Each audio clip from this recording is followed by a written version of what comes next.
Gits, they were about addiction, they were about loss, they were about love. We became, I think, a real band of the people. People were indoctrinated. They came and they saw this band, and it opened some passageway up in them. There has not been anything like them since then. It's what I was doing, what I loved doing, and then we had to stop doing it. When Mia was murdered, that just destroyed us all. Everybody was just blown away and just stunned. Like the world caved in, the fucking walls came tumbling down. It still makes me sad that there's so much more we could have done. What the fuck happened?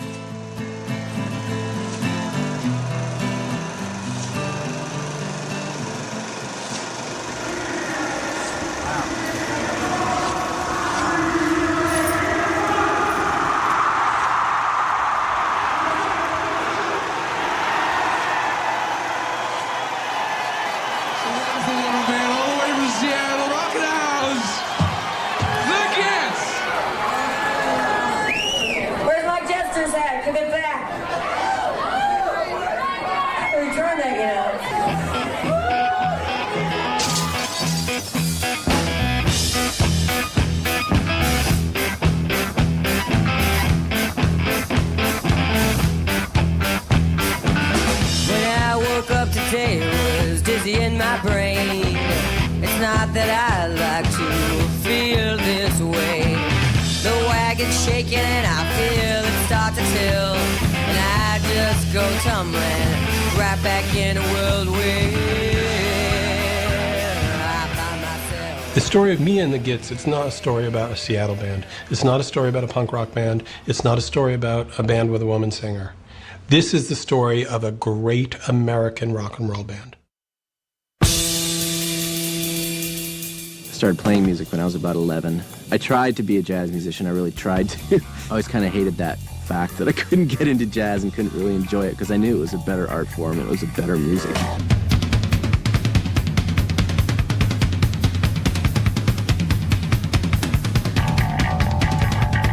I grew up in Jersey. Spent a lot of Sunday afternoons at CBGB's. I started listening to bands like the Minutemen, the Descendants, and Minor Threat. That's when I was inspired to start playing. The neighborhood I grew up in was way out in Brooklyn. It's like a neighborhood that time forgot. My first guitar was actually like a toy guitar. It had really, really light, cheap nylon strings. It was more like kind of like a ukulele.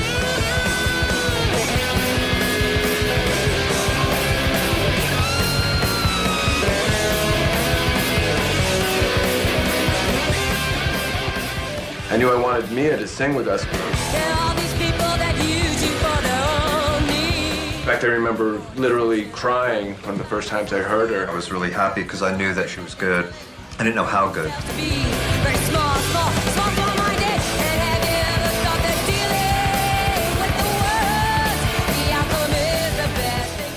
The story is that her father's family is a distant descendant of Emiliano Zapata, who was the big revolutionary, and so she kind of had that in her blood, maybe, that like kind of fighting spirit. What I know of my daughter, she was very quiet, very reserved, ultra shy, the last person in the world who would call attention to herself, and yet put a microphone in her hand, march her up on a stage, and she was just magnetic.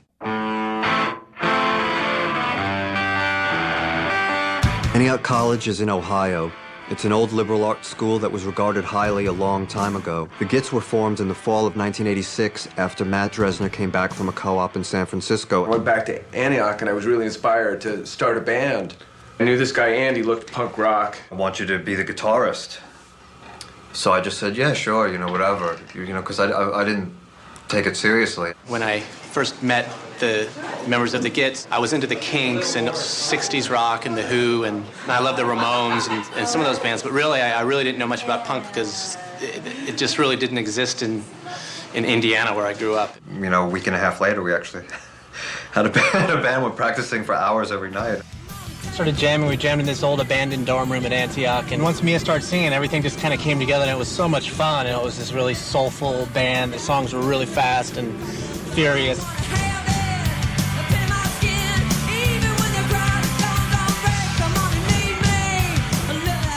And I was in class with Mia, and I remember just always being kind of intimidated, like, who is this woman? I mean, she just commanded respect and interest. immediately.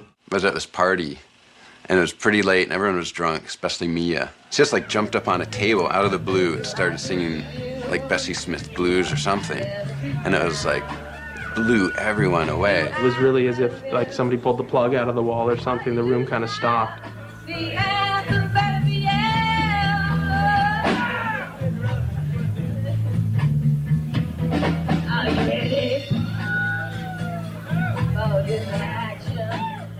I think it was at that moment when Matt Dresner heard her sing that he was like, I'm going to form a band with her. Her natural performance was just so beautiful. I mean, there was an awkwardness about her because she would pull her knees together and, you know, she looked like a chicken.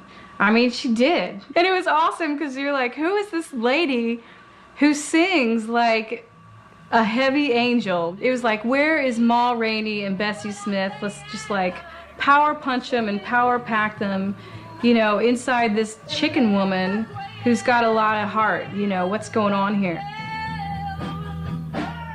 When we started the band, we were called the Sniveling Little Rat-Faced Gits. I wanted to change the name of the fucking band, but the other three people in the band would not have it. A Git's like a moron, a crackpot. A Git is a freak. A Git's a dork. A Git's a nerd. It's from a Monty Python episode. Darling, these are the Gits. The Gits. Band names are inherently stupid, and they become what just a symbol of the band. This is our sniveling little rat-faced Git, and this is his wife, dreary, fat, boring old Git. It doesn't evoke anything. The other three of them, they were just like, the Gits. we're the Gits. The Gits shows at Antioch were like unparalleled, probably to anything that I've seen in a certain sense.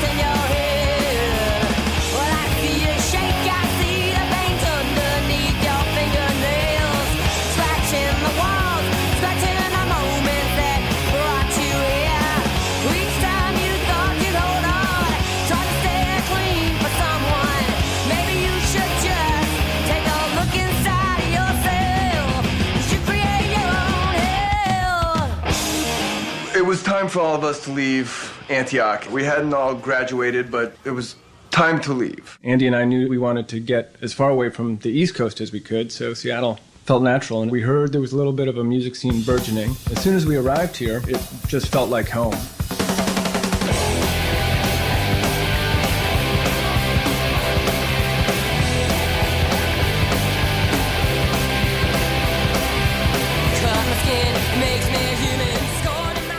We all lived various places for a few months until December, when a bunch of us moved into a big old rundown house that became the main center of our activities for the next several years.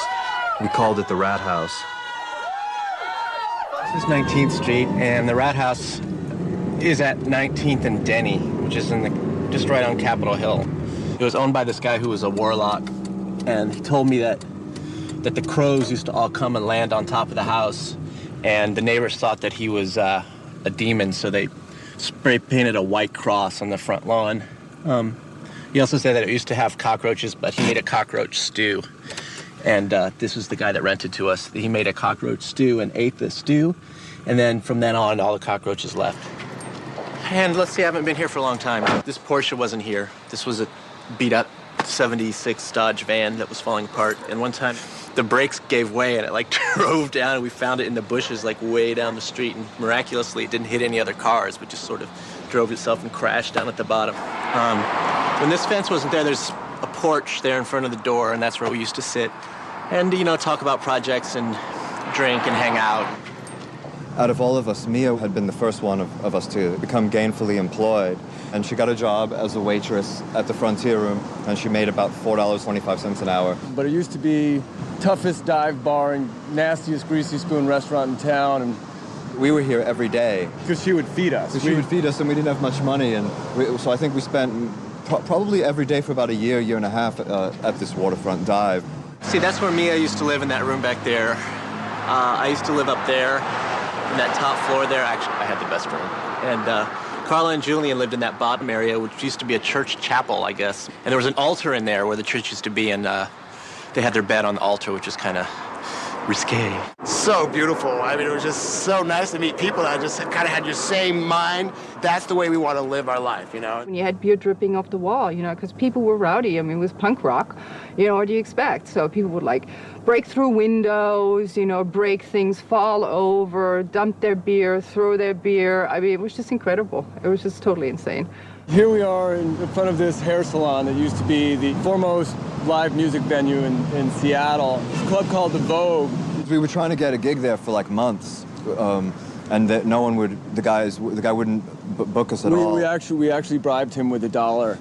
The first night at The Vogue was our foot in the door in Seattle. Hey, Jules, less vocals in his monitor and more guitar. Maybe a little more for me.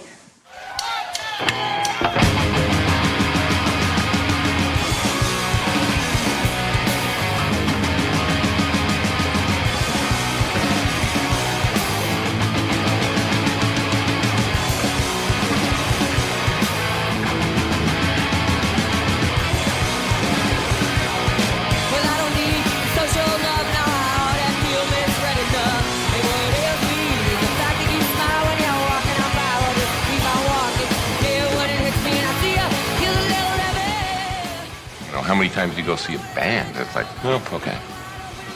Start playing, and, you know, something happens. With them, it was like, and oh, fuck.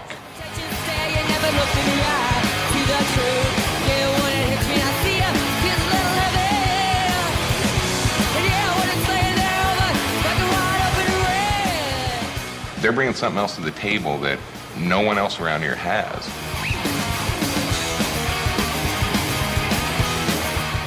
I remember I brought some friends to see their show, and everybody just got along really instantly, like you know? instantaneous. Yeah, instantaneous. It was They were like- just like immersed into this kind of whole punk rock scene there. A lot of people became it was on the same, everybody was kind of on the same level, coming from the same place. Down there is where we had our rehearsal studio, and 7 Year Bitch, DC Beggars, the Gits, Big Brown House, and all the bands rehearsed down there. And I can remember when 7 Year Bitch got started, there was Valerie Agnew, who at the time was Steve's girlfriend, and Celine, and Stephanie Sargent, and Liz Davis. And they were all huge fans of music and huge fans of the Gits. We so, you know, respected and admired and looked up to them and, you know, just thought they were the shit. So when we first started playing, it was like we had to borrow their gear. I mean, we didn't know shit. We didn't know what the hell we were doing. So they just totally helped us and then listened to us thrashing away, banging around down there. I mean, I can't even imagine what it was like for them. We would have to go and get like a half rack of beer to loosen up and get comfortable with us to just start playing. Because we'd be like, you guys go away, like go somewhere else. Yeah, just go away, don't listen to us. Oh, get that fucking camera out of my face. God, Jesus, Stephanie, light up, will you? There was, you know, some, I think, encouragement, probably specifically from Mia, to say, you guys can do this. You don't need to just stand in the audience. She's like, no, you should be the singer. And I'm like, okay. And I was like, I'll play drums. My Sure, boyfriend yeah. plays drums. Steve starts showing her how to play drums. We meet this other girl, Elizabeth, who also worked in the market. Oh, she's playing bass with, you know, let's have her come out there and jam with us. Me would always come up and be like, what you're doing is good. It's real. It's true. You guys sound really good. And she paid attention. She like would pick out certain things. Like you knew she wasn't just giving it lip service. And I knew that her bedroom was right above our practice space, and I was like, whoa, that was really like intimidating, you know?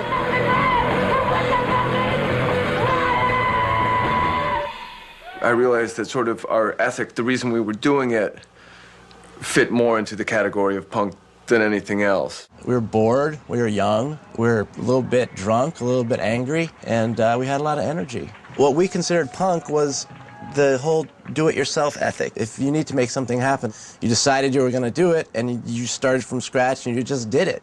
And that's how we put out our first record. I mean, we'd have these haphazard meetings. Everybody's all, whatever, We're gonna drinking. get a collective we're like, okay, together, we gotta we're get serious, so we're gonna put out this compilation, and we're gonna do this. So we pulled all the different people that were in bands and said, hey, you want to put a cut on this record? Give us a tape. At a time which we didn't even realize there was such a huge thing about to happen in that city.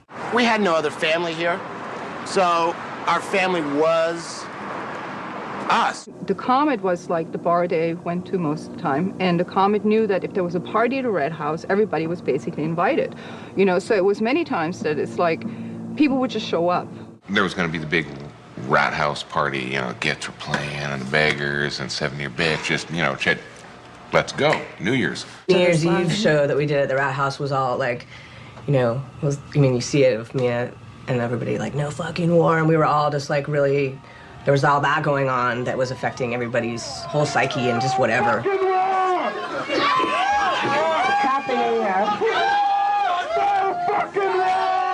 Before there was a band, or before there was a show, or before there was a rehearsal, there was our friendship and our loyalty to one another.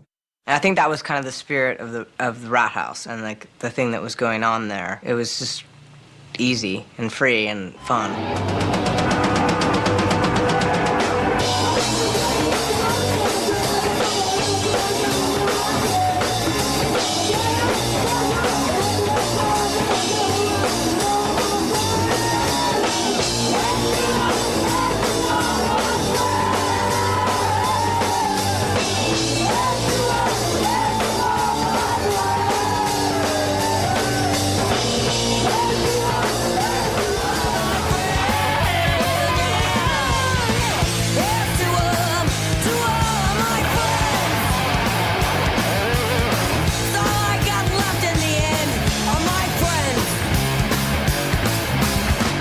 The get-go, this chemical thing where things would just sort of organically materialize and songs would happen more than be written. A few times I just messed around with some shit on guitar, and the other guys were like, oh, is that a new song? And I'd be like, yeah, it is, even though it wasn't, but I would tell them that because the thing is, when you're in a band, you get bored pretty easily.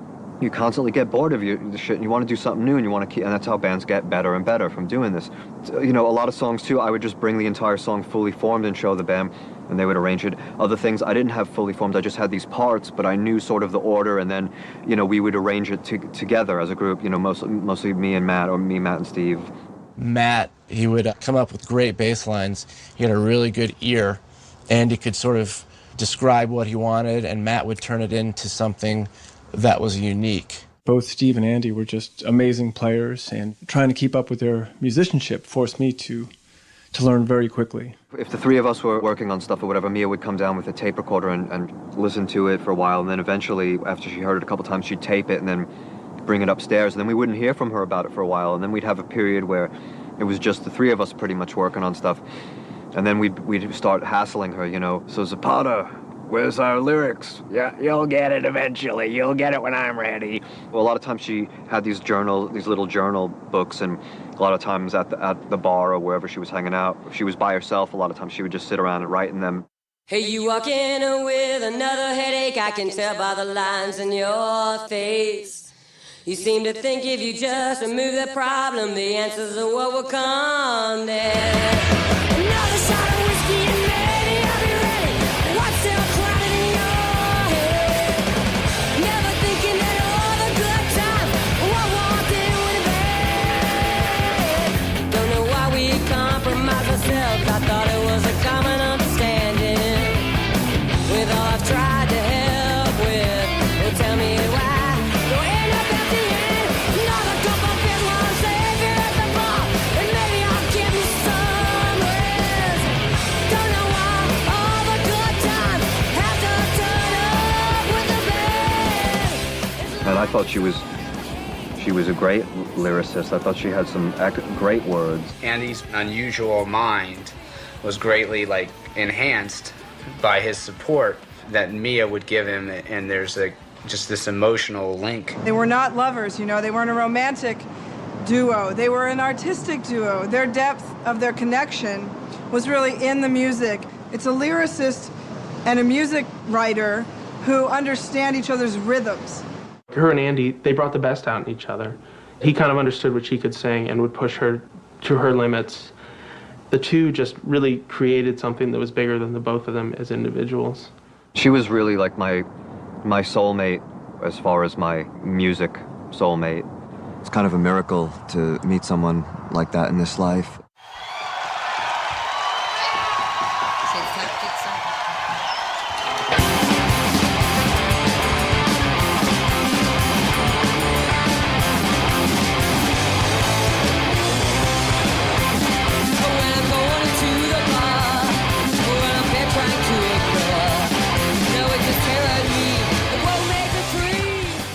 Wingo Lamo, that was always one of my favorites. When I wrote the music to that, I was in the Rat House basement, and it just came together really quickly, and I just had a really good feeling about it. It's funny, because the chorus, Mia says, immobilized by the torment. I didn't know what the words were because I hadn't read them. I thought she was saying, just like my father told me.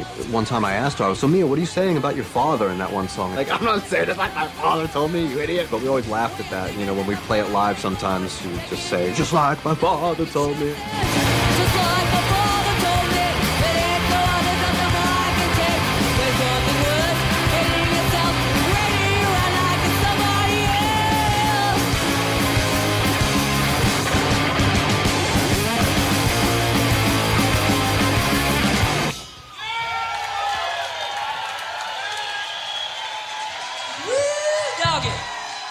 I say, see fits Louisville.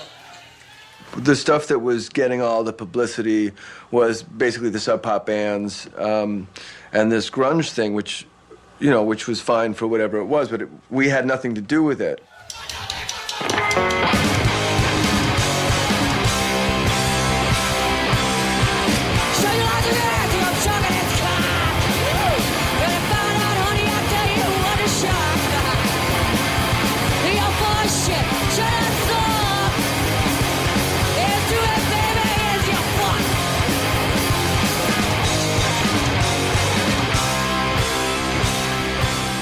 Here's to Your Fuck, obviously, I stole the title from David Lynch from Blue Velvet, fuck this shit, and fuck my health sucks, or whatever, Here's to your fuck. Here's to your fuck, Frank.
Thank you. You've all been very kind and patient. Smile for the cameras.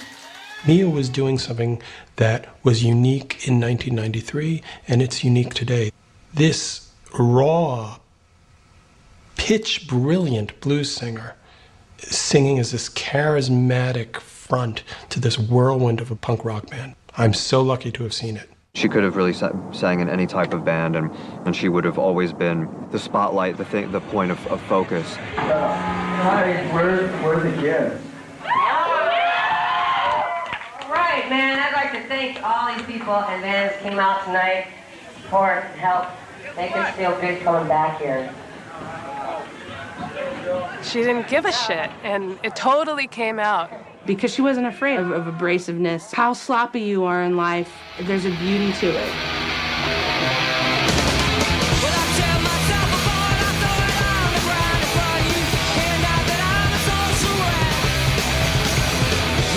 There was a soulfulness that came out of Mia, and there was a rawness.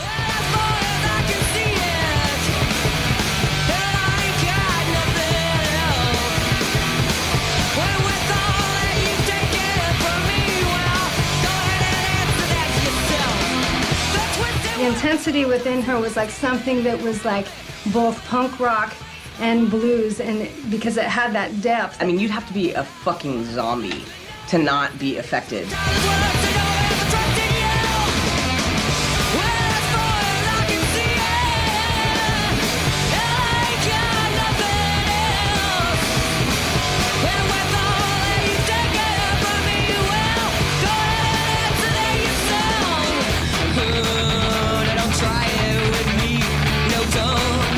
Don't give me your lies. They call it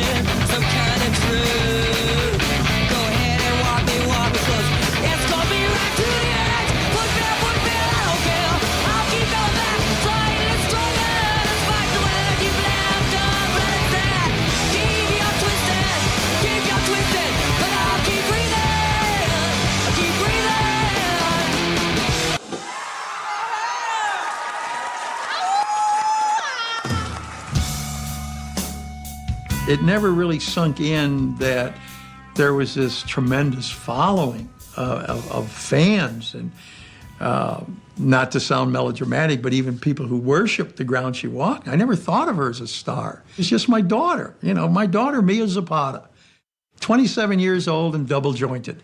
That's who she was, who when we were on camping trips as a young kid would get mosquitoes in her hair, flies in her hair, and was always sitting around trying to figure out how to get all these flies out of the knots in her hair. My mother has this great idea that we're going to go to the local bar in Sandpoint, Idaho, and we go to this open mic night, and I'm scared to death. And of course we walk in, and everybody's singing country songs, and of course everybody's kind of looking at Mia, Mia beelines right for the guy handling the thing. He says, "Would you mind if I borrowed your guitar?" "Oh yeah, what are you gonna do?" He says, "Well, I'd like to sing a few songs." And she gets up there in her fur coat and her dreads and bleached out roots, and she looks nuts. She looks like she doesn't belong there. She blew this room away.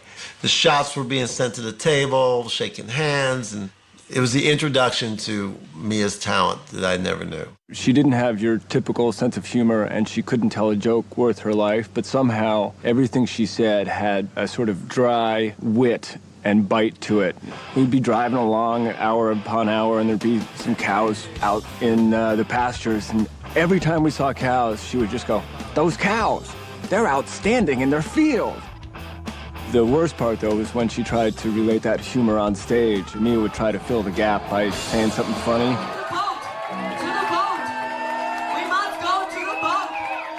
And no one ever got what she was saying. She didn't know how to drive at all, and she loved the idea of driving. She convinced someone else who didn't know, who just assumed that she had a license. And she was like, can I drive us back to the rat house from the Comet? And he was like, yeah, sure. And he's like, you have your car, right? He's like, yeah. She's like, okay. Hey, Mia, I don't really remember all these tall buildings near your house. She just turned around. She's like, shut up. I'm taking you the scenic route. She would have been great if she was singing with an acoustic guitar. She would have been great if she was singing in a techno band. As it happened, she was singing in a punk rock band. Second Skin, it was like, I don't know. Maybe I have a prejudice because I put the single out, but I thought it was their best song, and I couldn't believe they picked me to put it out. We were just kind of playing around, and all of a sudden this song evolved. I imagine specifically Andy probably came up with a riff. When we were doing Second Skin and recording that in the studio, everyone left and Mia did the vocals by herself, and I was the first one to come back, and I thought her vocal performance was just really wonderful. And Mia just looked at me and she said, yeah, it's real desperate. It's more desperate sounding than what we've been coming up with up until this point. I mean, it had everything that we liked about music, the driving force, the emotions of Mia's lyrics, and for the first time it was kind of catchy too.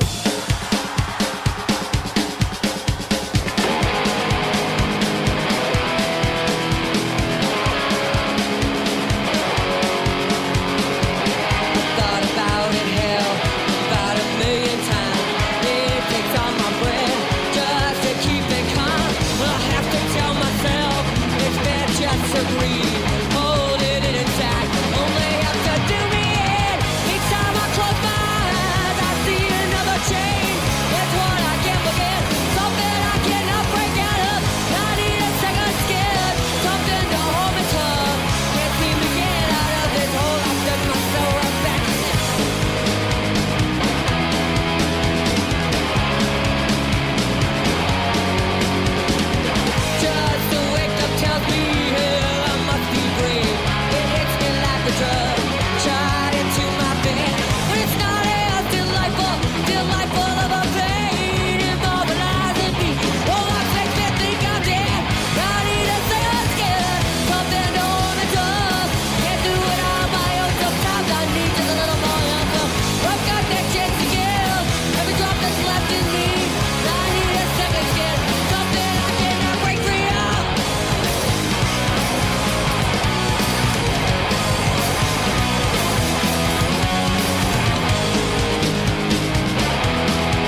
reaching for the dirt. It gets so heavy as it falls above my head, seeping from under my feet. But just keep talking deeper.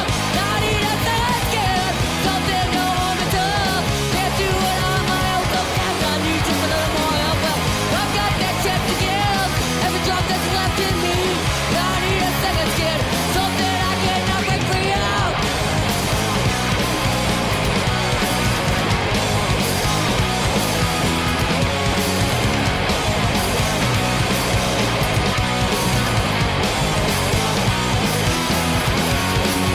Don't know what I'm saying to be easy.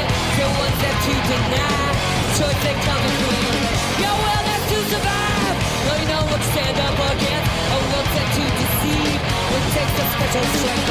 I've got that second skin. I've got that chance to give. I've got the only way that I know how to live with it. I need a second skin. Something to hold me tough. I need a second skin. Something I cannot break free of. Y'all all interested? We're playing tomorrow night at the Opera. Y'all killed her.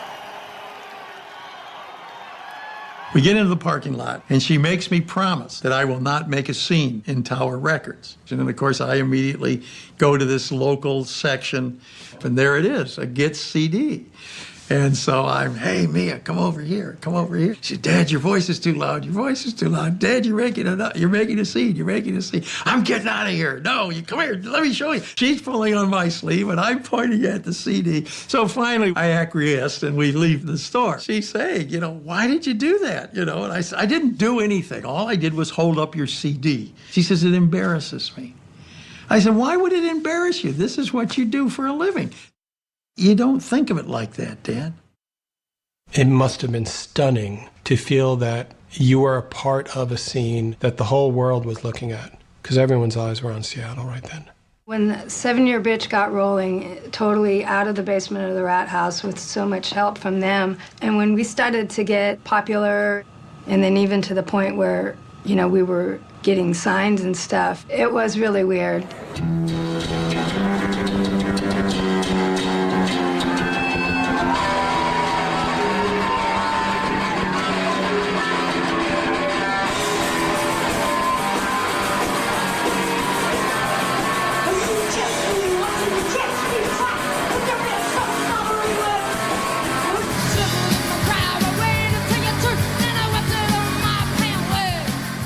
We were a little envious, we're like, fuck, these guys going to New York and playing these shows. We taught them how to play their instruments, and they're playing in New York before us. They got to be on the cover of The Rocket, and we barely ever got them mentioned in that rag.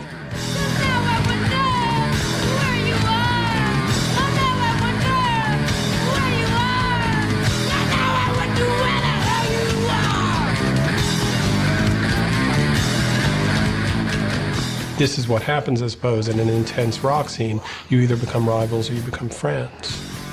And they were clearly friends.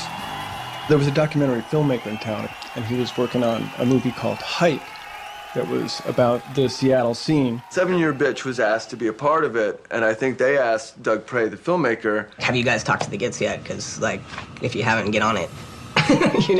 And eventually he contacted us, and we were always a bit wary of film people. We were always kind of like, yeah, I don't know about you. We're going to have to think about this if we're going to talk to you society people.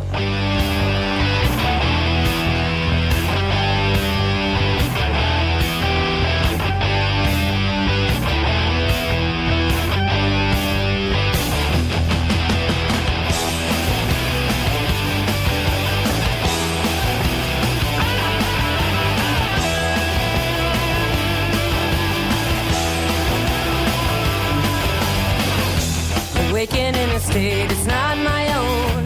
The only thing that's real is that amongst these walls I whisper to a fear that sleeps in my soul, waiting on my conscience. But I think I know it hurts me to be angry, kills me to be kind, but my only torment is my own disguise, waiting on the favors they only come to show. There's not much in there for you to. I heard about Mia Zapata kind of just through the scene. I knew 7 Year Bitch and Tad and, Soundgarden, and it was sort of like, oh, there's this really great singer, you have to see her, there's this really great singer, you have to see her. One of the guys from Sub Pop knew Mia from the Frontier Room and had seen us at one of our very first shows. And he asked us if we would be interested in playing opening for Tad and Nirvana. Nirvana was just breaking, and Soundgarden and all these bands were becoming really trendy and hip in the U.S. But we were like, fuck it, let's go to Europe.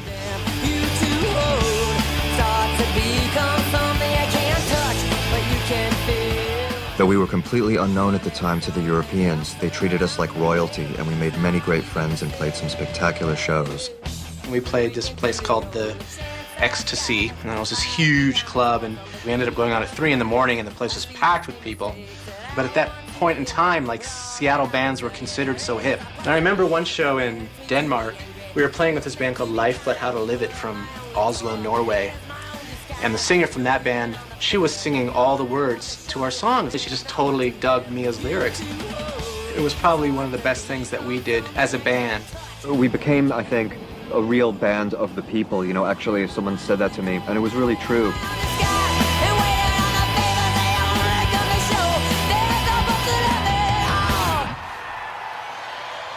We got back home. 7 Year Bitch had just played a real big show, I think, opening for the Chili Peppers. The sort of fast success of 7 Year Bitch at that time, the momentum, became too much for Stephanie Sargent. And she had been fighting a heroin addiction. It snuck up and bit her in the ass. Mia was especially crushed by Stephanie's death. I'd like to dedicate this song to a great friend of mine. Died 1 year today from all those are left.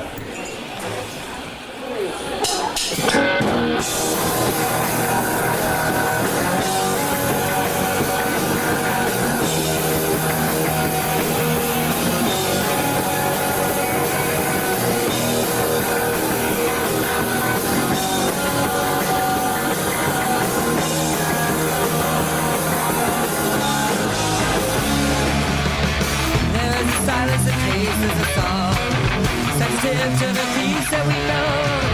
If I could take that crevice in me, I'd fill it up with all that you live. When I was walking into the water, and I was trying not to breathe, and I could feel the current pulling me, and I just kept it deeper.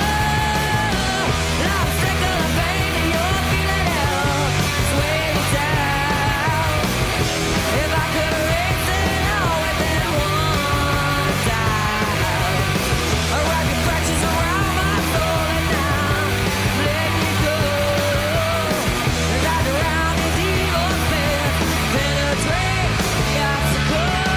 I feel the seaweed creeping up my skin.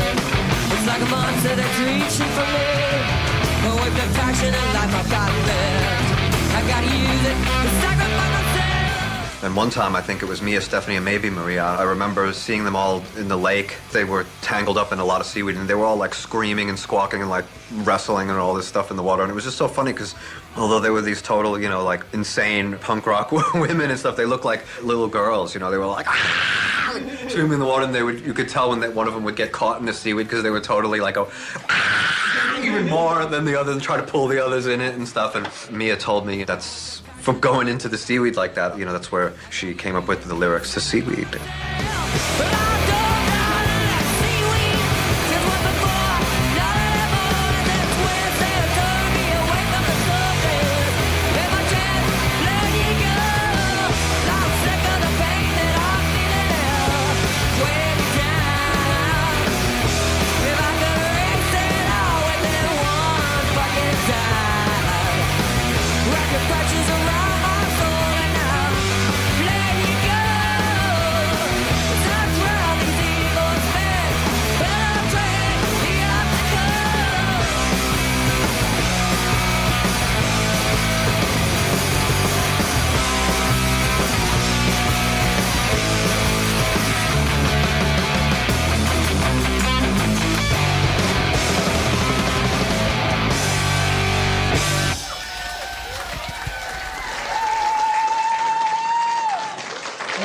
We have CDs, tapes, records. Got a compilation over there with all Seattle bands and San Francisco bands, Steel Blow West Hub, 7 Year Bitch, and fucking DC Bears, Gits, a lot of people. It's all for sale back there.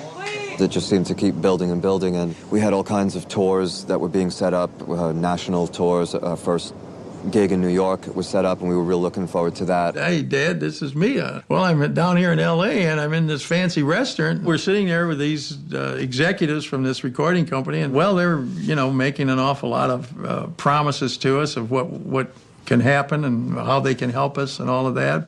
And I sat with them, and at that moment, I committed myself to the idea that I was going to sign this band, that they were going to be on Atlantic Records. One of the executives was asking the group what their aspirations, what their goals were. And when they got to Mia, she said, well, all I really want is a cabin in the woods, an English sheepdog, and a Jeep, and to be able to sit and write music. And one of the executives said, we can give you that right now. I don't know whether they had committed themselves to that idea. But I decided that I was going to make them a firm offer to be on Atlantic. And in fact, this was June 1993. This was the beginning, of so much great stuff to come. It was just a real, just totally creative group. It was just so spontaneous that way. When I woke up today, it was dizzy in my brain.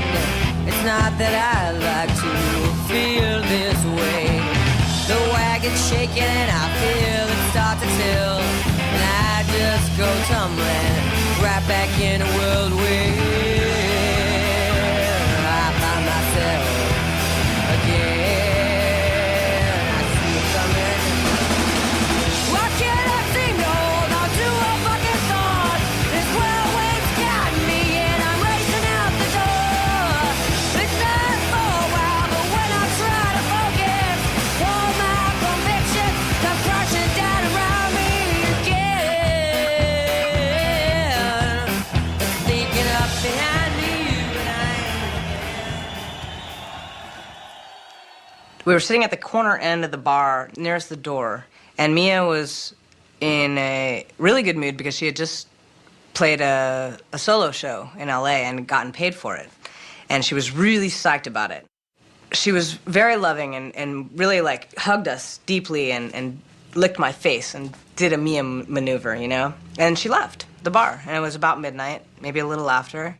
And I got the call from Steve saying that Mia was missing, and he was hoping that it wasn't a repeat of Stephanie, which made me think drug-related, which didn't make sense. She said she was going to take a cab, she was doing this, she was doing that, and we were just having a regular night at the Comet, where we would normally have.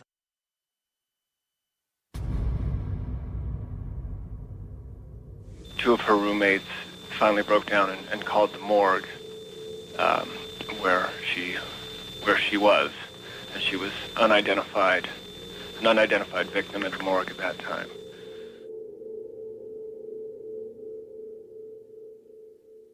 "27-year-old Mia Zapata was a singer on the brink of making it big. The band, the Gits, had recently released a full-length CD.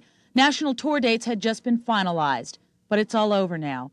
Zapata's body was found early Wednesday morning on a remote street in the Central District. Zapata had been strangled. Police are investigating, but so far they have no suspects or motives. You can imagine how devastated I was when I learned about that, and how angry I was, that could happen. And I just remember feeling holy shit. The world caved in, the fucking walls came tumbling down, it was hard. Out of all of us, we were all so devastated, but I think it was really most difficult for my mother because, and my father too. I mean, that was their little girl, and they were so proud of her because she really paved her own road.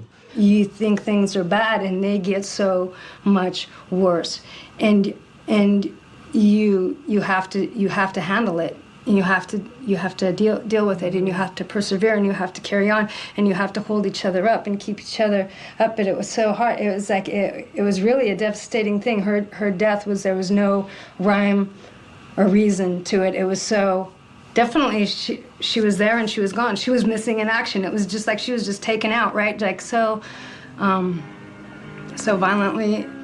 There's no closure for that. cut my skin, it makes me human. Scorn your mind, won't just feel the pain.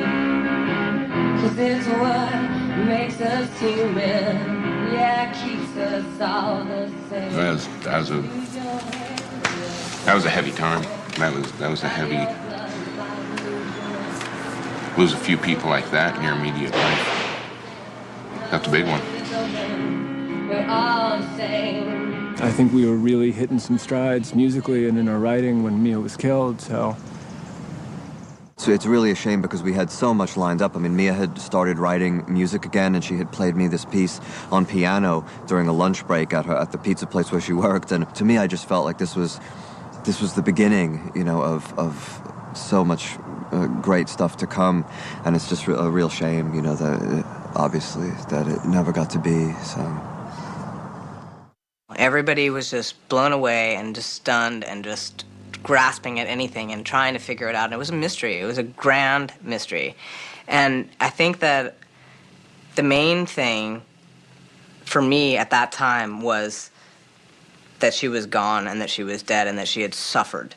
That she had suffered. And that was the hit that I kept getting, was like, what did she go through? What were her last moments like? What the fuck happened? We've got her whereabouts till about 2:15 in the morning. And there's probably about a 1 hour, 15-minute time frame from the time she's last seen till the time her body's found. And we have no idea what happened at that time.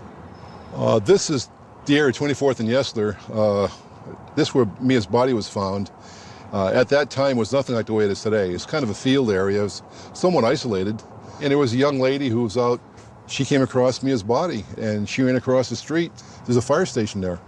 And she woke up the firefighters. They came out here and called paramedics. And like I said, they tried to do the best they could, but it was too late at that point. Mia was already dead. I remember that night when we were with her. But then I don't remember anything until the funeral. And, you know, being at the funeral home with everybody sticks in my head so vividly. On the day of the wake, I happened to look outside, and the line kept getting longer. And now it was like a half a block long. And all you could come up with is, well, these are fans and friends of Mia's. It blew my mind how many people knew Mia, but Mia also knew them back. We went over to the casket, and laying in the casket, around Mia, there were snips of hair.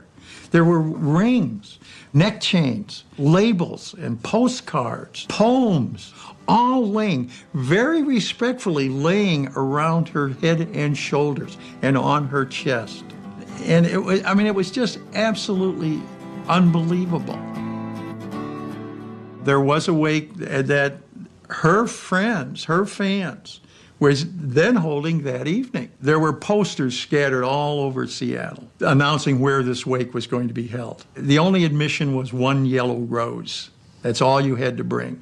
And the significance of that was that Mia loved yellow roses. We as a family were in my car, and we were driving to the street that the wake was going to be held on in the building. I made a couple of wrong turns, and at a certain point, I said, wait a minute. Look, I don't know exactly where we're going, but if you'll notice on the streets, there are people carrying yellow roses, and they are walking to where the location of this wake, and we'll just follow them. She touched a lot of people, and a lot of people considered Mia their best friend because she probably was the best friend to a lot of people, because she was a great friend. People who never knew Mia often have a lot of misconceptions of what she was like. They often imagine that she was a real tough girl or that she was some type of selfless martyr or saint. I would say that those two things are distortions of qualities which she did in fact possess. But in reality, she was a very modest person. She was extremely affectionate and sincere, very, very intelligent and really funny. She was very private, very gentle. Mia and I had a beautiful relationship. She was my best friend, and just musically, it was just amazing partnership. I really felt like she was, part of me. This is a painting. It's on the albums that I did of Mia. It's actually probably one of the most, it probably is the most difficult painting I've ever done. I did it the day that she died. I don't know how many years ago it was today, but it still makes me really emotional inside to talk about it. But I mean, I don't know. That's why I paint pictures. She was on loan to me. And she now belongs to all of you. And it's neat. I like it. And I'm proud of her.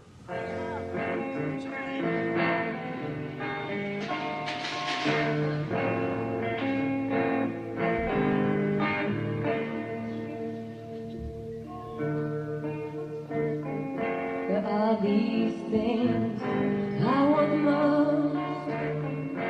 Usually I won't step furthest from my reach, but they always stand close enough to take me to the next train. 'Cause when it cuts, it really does. My soul feels like blood. Don't know how long it's gonna take, but I'm gonna need a little more one day. Sometimes I just wanna know,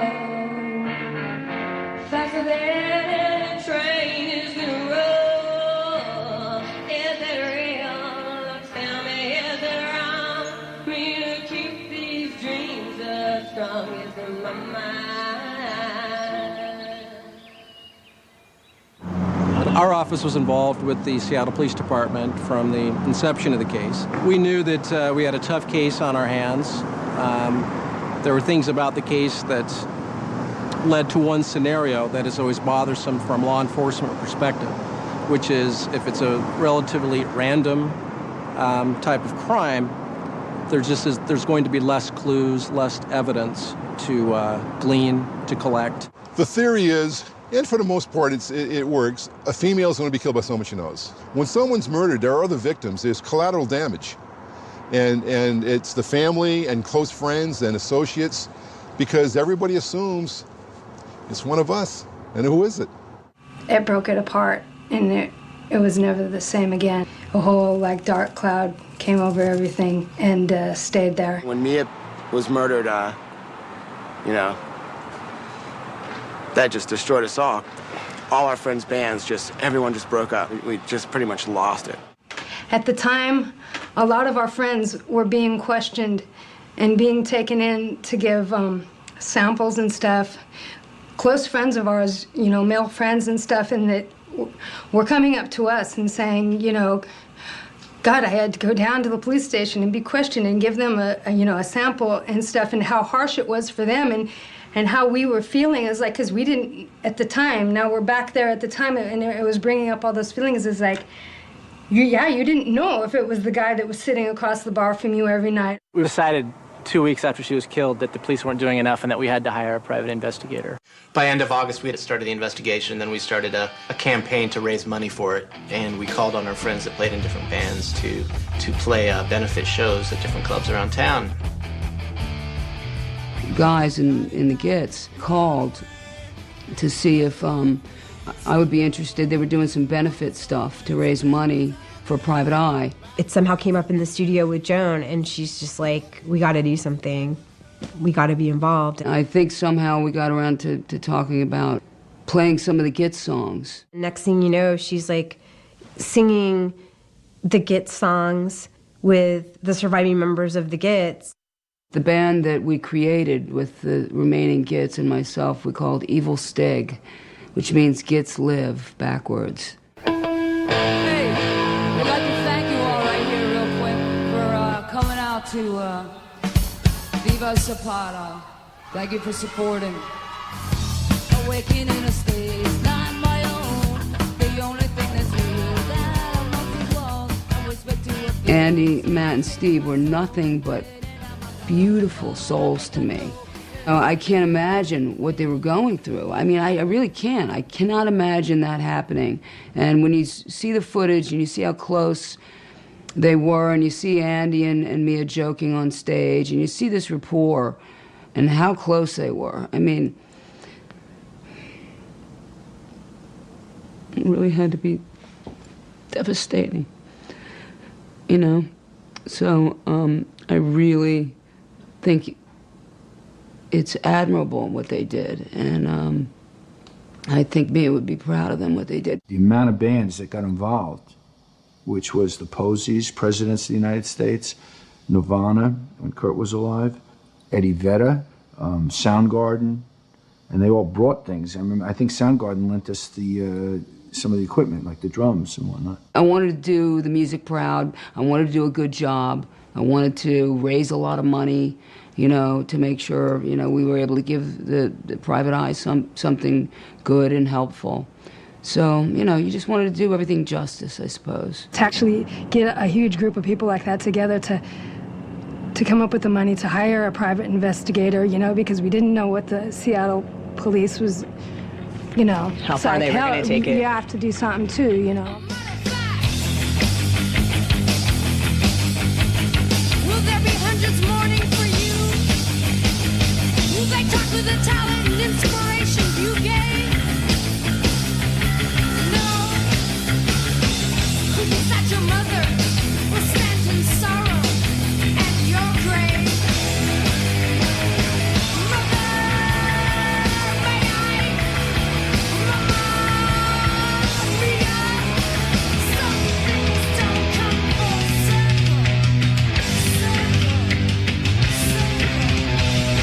Society did this to you. Does society have justice for you?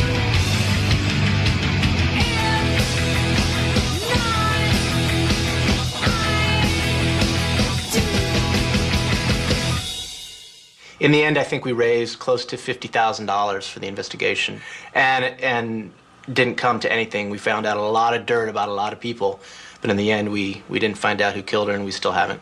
Looking back on all that stuff, there's really creepy foreshadowing in their songs, and everywhere you look.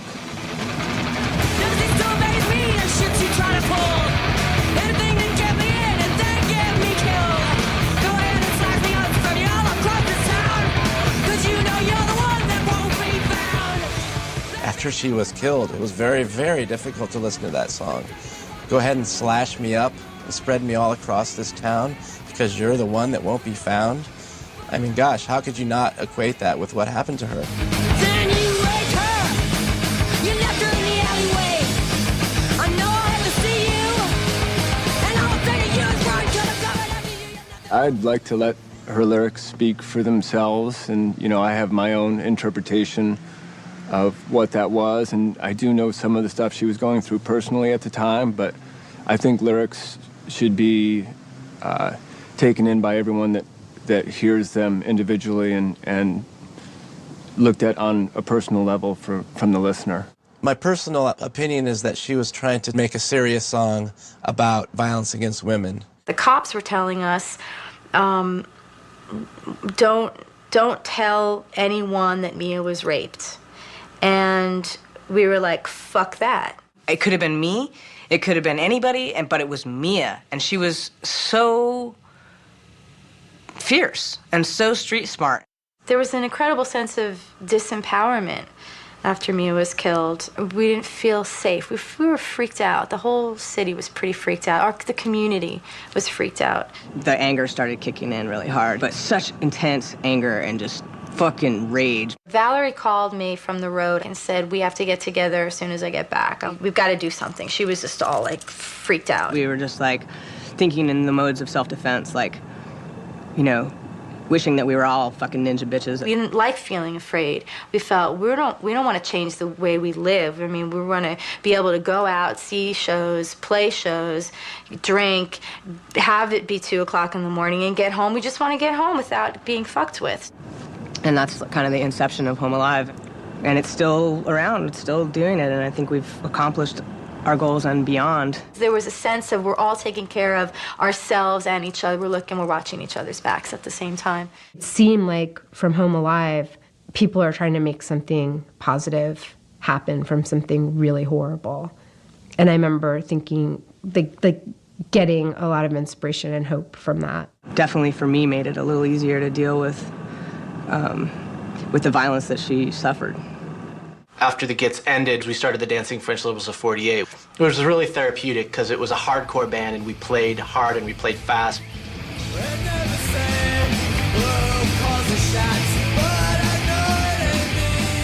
And we rehearsed a lot, and our goal was to be able to play at the record release party for our second album, which would be released posthumously. That was the record release party for Enter the Conquering Chicken. And it was also really cool finishing that album up after Mia had passed away, because we felt close to her because we were able to hear her sing and listen to her really doing her thing. Nothing like pain to make you all the same. God, I'm not a guitar player, I'm sorry.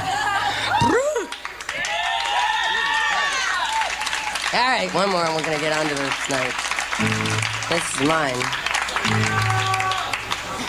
Adrian! I can tell you yell anywhere, you dog, okay? Matt! You scum.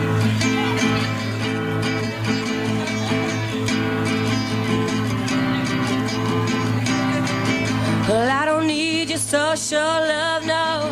If you misread enough. And what ails me is the fact that you'll smile when walking on by it, walking on by. And yeah, when it hits me, see, it still gets kind of heavy. And yeah, when it's laying there over, it's wide open and red. Well, I don't need your social love, no, I feel misread enough. And what ails me is the fact that you smile when you're walking on by. Just keep on walking, yeah, when it hits me, see ya, stand to the left. And yeah, when it's laying there over, it's fucking wide open and red. Well, I don't need your social crap, you where I sleep, boys, I can see. What ails me is your protection, stay and never look beneath. In the 10 years that have passed since that, the crime, her true goodness has come out. After the tragedy of Mia's death, I think it's really amazing that we have, you know, all of these recordings, and so many people took photographs, and there's film that you guys have compiled, and it's all there, and I'm glad that's there. But it still makes me sad that there's so much more we could have done. If anything, I like to discuss more things that are positive about the Gits and the musical legacy and the artistic legacy that Mia left. Probably if the Gits had some kind of mission or quest or something, it was to kind of put some soul back into that kind of music, and I think we did, and that's why I think people respond to it and care about it, and why it continues to matter to people. Oftentimes in the history of popular music, women artists take a while for really their influence to be felt. And I think it's a ripe time for the Gits' influence to be felt and Mia's influence, because a new generation of artists like the Yeah Yeah Yeahs and the Distillers are taking from Mia without even knowing they're taking from Mia. What she was about and that type of life force that seemed unique. And to think that that was just strangled away from all of us it's just very sad. Every hour that goes by after a crime, it's harder to solve, but doesn't mean it won't be. It's always going to be, always will be, in the back of your head. I tried to keep those guys' hopes up that we would find a killer, but it was terribly disheartening. In any case, we never saw the file, so we don't know if there's any evidence. Basically, we don't know anything, and that's how it's been, and that's how it still is. So short of somebody turning someone else in, or somebody confessing, we're fucked. We're still in the dark as far as, and that person is still out there, obviously. Number 1 in Western Washington, with coverage you can count on. King 5 News at 5. A local murder mystery dating back a decade may be solved tonight. Police in Florida arrest a suspect, somebody they believe killed Seattle grunge singer Mia Zapata. It was a horrific unsolved murder case that shocked Seattle's music scene. And now a documentary is being made about the band The Gits, its success and its demise. But this documentary will now have a different ending. I got a call on my cell phone from King 5, the TV station, and they said, "We want to be the first to interview you about this indictment." And I said, "Okay, You can do that, but first you got to show me proof. Van pulls up, a woman gets out and gives me a piece of paper, and it's a fax from the Miami Police Department saying that they have someone in custody. I'll still never forget the day I got a phone call from Steve Moriarty. No hello, no nothing. We got him.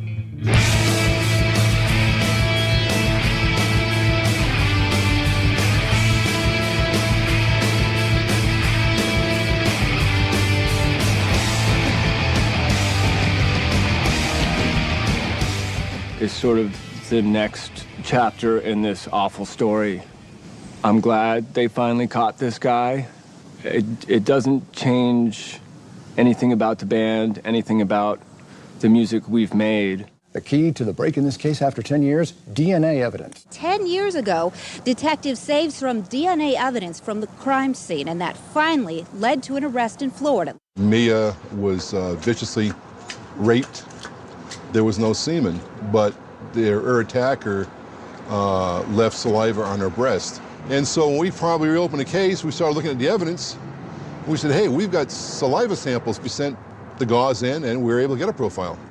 Just 1 month ago, detectives finally got a computer hit. It led them across the country to Marathon, Florida, where last night officers arrested this man, 48-year-old Jesus Makita. He's a recently convicted Florida felon whose profile was newly entered in a database. The suspect, Jesus Mesquia, was 39 years old when Mia Zapata was murdered. The investigation revealed he lived in Seattle at the time of the murder. Last month, a DNA match was made from the Florida felon database from a newly entered profile. The nationwide... This guy was an animal. He was the type of guy that when he walked in the room, the temperature dropped about 10 degrees. He's big, he's got hands. I remember the hands are like baseball mitts. He's a predator. I'll go to my grave saying that they never met till that night. Nobody knew anything. Nobody knew this guy. We were on the wrong track the whole time. She was at the wrong place at the wrong time, and he was out like a hunter trying to find game. When it all came about, it was really a shock to everybody's system. It was just like whirlwind, kind of up, down, like euphoric, like fucking piece of shit is caught. Seeing the man's face for the first time was a truly evil experience. Like the dam just broke, you know? It was just like, oh my God, this is the last person that she saw. She was looking into this guy's eyes. I felt disgust and hate for the guy to the point that I pitied him. That I hated him so much. When we got back from Florida, my sergeant called me on a weekend. She said, can you call Richard Zapata, tell him what's going on? And I called him, and I talked for Richard for about a half hour. And I'll tell you what, through all this stuff, he's thanking us. He's telling me that you guys are saints from what you did. And I couldn't believe it. I thought, Jesus, I mean, you know, we did our job. And I remember walking down the stairs, and I was up in the bedroom talking. I walked down the stairs, and my wife said, how'd it go? And I just started crying. And I said, geez, the guy's incredible. I can see why Mia was the way she was.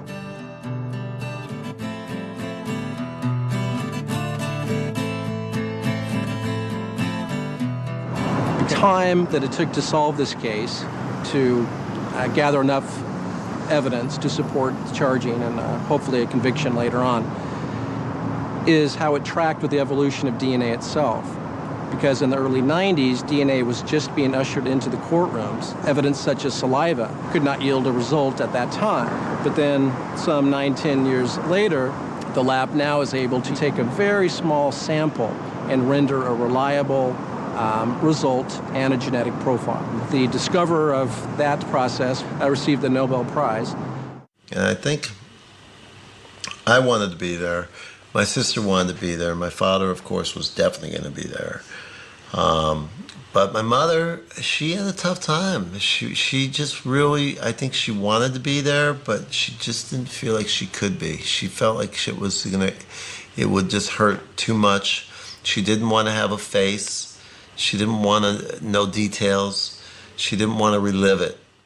The trial, it was different things. Different people saw it differently. The people in Capitol Hill, the music industry, it was their day. I mean, it was finally redemption. It had really shaken up that community. It really hit them hard.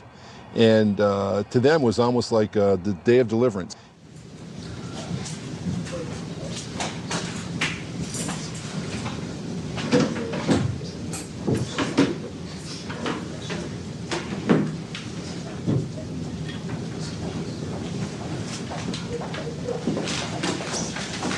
Please rise.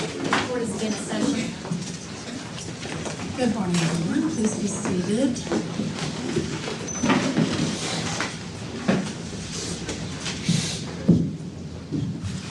Has the jury reached a verdict? Yes, Your Honor, we have. Would the clerk please read the verdict? Verdict Form A. We, the jury, finding the defendant Jesus Mesquia guilty of the crime of felony murder in the first degree as alternatively charged in count 1. Juror number 1, is this your individual verdict? Yes. And is it the verdict of the jury? Yes. Juror number 2, is this your individual verdict? Yes. And is it the verdict of the jury? Yes. Juror number 3, is this your individual verdict? Yes. And is it the verdict of the jury? Yes. Juror number 4, is this your individual verdict? Yes. And is it the verdict of the jury? Yes. Juror number 5, is this your individual verdict? Yes. And is it the verdict of the jury? Yes. Juror number 6, is this your individual verdict? Yes. And is it the verdict of the jury? Yes. Juror number 7, is this your individual verdict? Yes. And is it the verdict of the jury? Yes. Juror number 8.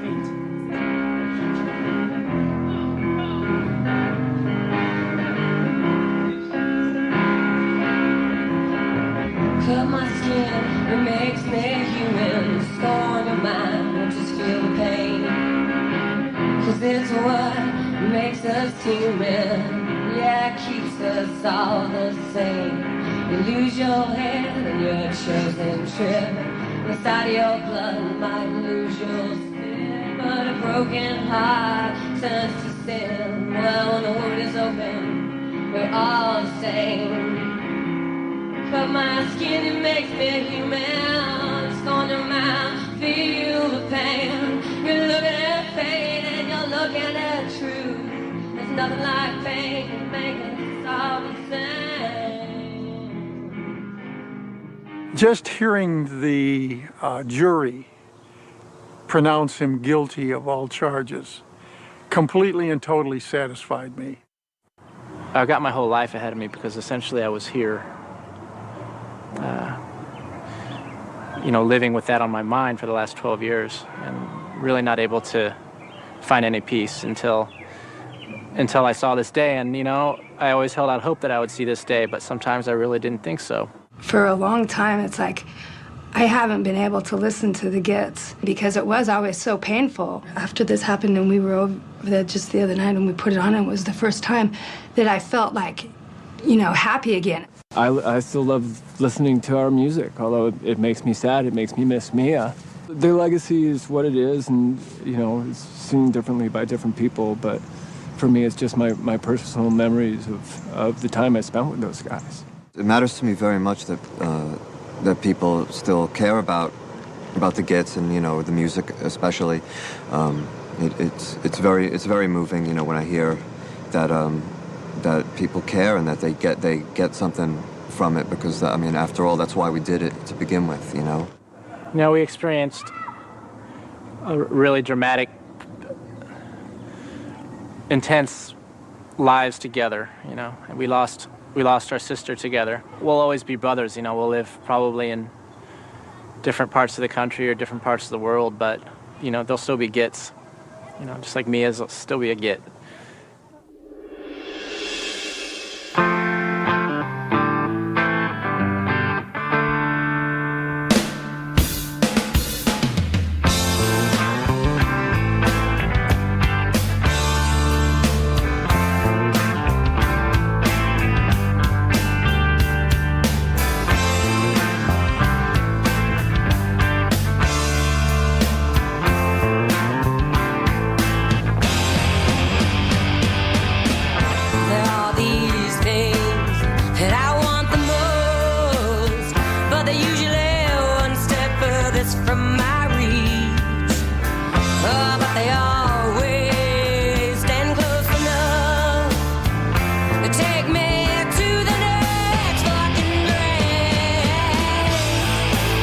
Cause when it comes to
nice people here.